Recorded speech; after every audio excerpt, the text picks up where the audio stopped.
Change or destruction of a site on which phenomena coexist affects our perception of them enormously, and this shift leads to much greater consequences than a change of a single phenomenon on this site.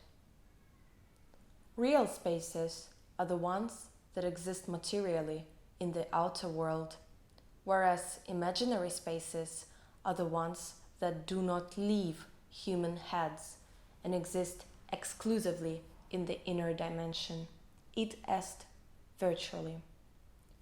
Switching between two spaces is the reality of being human. There is a contradiction between space inside of human's head and the physical space where one is, which consequences in an unavoidable conflict for a human to be present in two spaces at the same time. Place in which music is performed affects the way one writes music for it.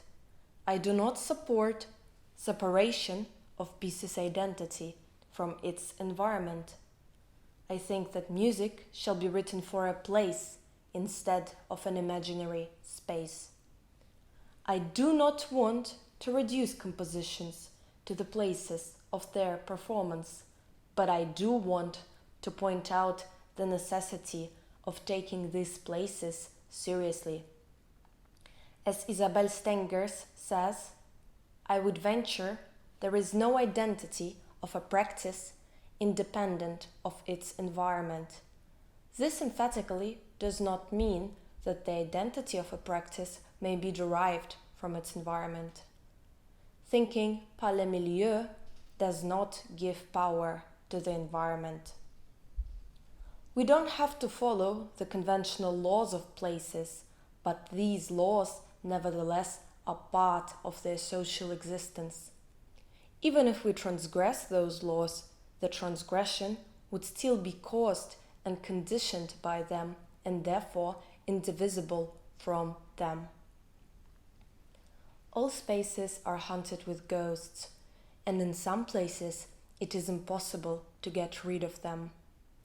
In composition, if one writes inside a historically connoted space, there is a high chance that its past will take over control and will force a human to obey to its heritage. A place can be a trigger for memories and a carrier of potentialities, either for a particular individual or for a particular group of people. Intersubjective memories cannot be universal. They are existent only for a specific collective because they are connected to a special myth of identity. What is the space of subjective memory? It is imaginary, but it is not an ideal system. As a human, I'm constantly partly located in the virtual space of my head. This space, unlike ideal systems, is connected to a personal perception of time. Act of recalling is indivisible from the now of remembering, the physicality, and the concrete experience of a particular human being.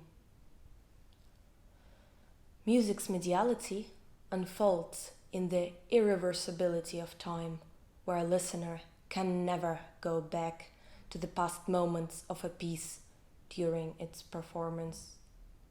Listening is a fragile process affected by imprecision and unreliability of humans' memory. The phenomenon of sound balances on the border between presence and absence due to impossibility of catching it. Once one hears it, it's already gone